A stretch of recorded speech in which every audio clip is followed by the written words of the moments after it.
अस्सलामुअलैकुम। मैं एक साइकोलॉजिस्ट हूँ और अपने पेशेंट्स की ट्रू स्टोरीज उनकी इजाज़त से आपके सामने पेश करती हूँ। आज की आप बीती को मैंने उन्वान दिया है रहमत। जफ़र और नवीद दो भाई थे जो कि अपने बच्चों और बीवियों के साथ एक ही घर में हंसी खुशी रहते थे। जफ़र बड़ा था जबकि नवीद छोटा। जफ़र को अल्लाह ने दो बेटे दिए थे जबकि नवीद की दो प्यारी प्यारी बेटियां थीं। जफ़र की बीवी आशी को अपने बेटों की माँ होने पर हमेशा गरूर रहता था। वो निम्रा जो कि छोटे भाई नवीद की बीवी थी और रिश्ते में आशी की देवरानी थी, को हर वक्त जताती थी कि वो बेटियों की माँ है। उसको चाहिए कि हर वक्त उनके फ्यूचर के बारे में सोचे क्योंकि बेटियाँ बोझ होती हैं। आशी निम्रा को यही कहती, बच्चियों को इतने महंगे स्कूल से निकाल कर आम से स्कूल में डालो और इनके जहेज की फिक्र करो। नवीद और निम्रा अपनी बेटियों के लिए इससे बिल्कुल मुख्तलिफ सोचते थे। वो उनको अच्छे बड़े महंगे स्कूल में पढ़ा रहे थे, उनकी हर ज़रूरत का भरपूर ख्याल रखते थे। आशी आते जाते बस यही कहती, निम्रा मुझे तुमसे कोई मसला नहीं है, मैं सिर्फ तुम्हारे लिए फ़िक्रमंद हूँ। मैं इसीलिए कहती हूँ कि ख्याल किया करो, जब तुम लोग इनको ब्याह दोगे तो इतना जहेज देना पड़ेगा, बुढ़ापे में क्या करोगे फिर तुम लोग। निम्रा को दोनों बेटियाँ हमेशा से बहुत प्यारी थी। वो दोनों बेटियाँ हमेशा क्लास में फर्स्ट आती थी। आशी कहती, क्या फ़ायदा इतनी मेहनत का, जाना तो इन्होंने शादी करके ही है इस घर से।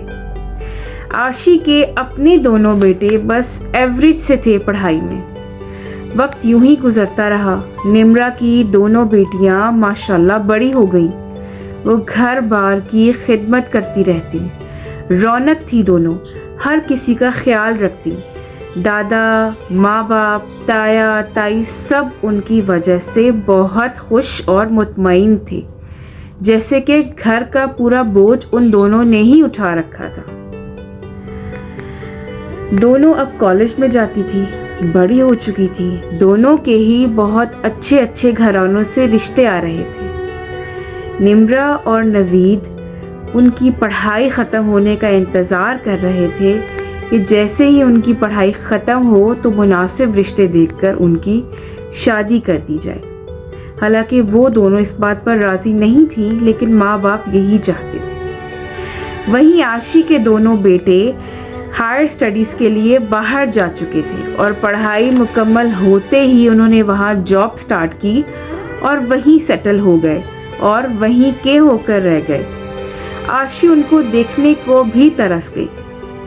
एक दिन आशी की तबीयत बहुत ख़राब हो गई। उसको हार्ट अटैक हुआ और उसको अस्पताल लेके जाया गया।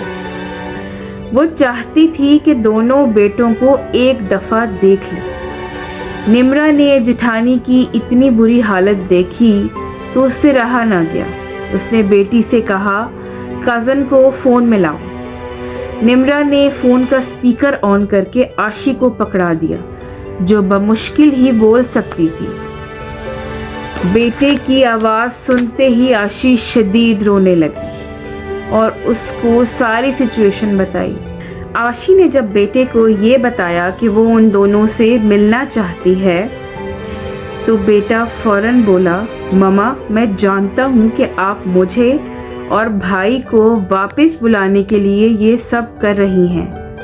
आप हर थोड़े अरसे बाद ऐसा ही कोई ना कोई ड्रामा करती हैं, लेकिन अब की बार मुझे पता है कि हम ऐसा आपकी बात नहीं मानेंगे। मुझे पता है आप ड्रामा कर रही हैं। हम सेटल हो चुके हैं और आपकी इमोशनल ब्लैकमेलिंग में नहीं आएंगे। अब आप बस कर दें और हर वक्त फ़ोन ना किया करें। हमें यहाँ बहुत काम होते हैं, हम फ्री नहीं होते। ये कहते ही उसने कॉल काट दी और माँ की एक ना सुनी। निम्रा ने रोती हुई आशी को चुप करवाया। आज आशी का बेटों वाला गरूर सबके सामने मिट्टी में मिल गया था। बेटियां रहमत होती हैं और बेटे नेमत होते हैं। ये स्टोरी मैं आप लोगों के सामने रखूँगी। काइंडली कमेंट्स में मुझे ज़रूर अपना ख्याल बताइएगा इसके बारे में। बहुत शुक्रिया। अल्लाह हाफ़िज़।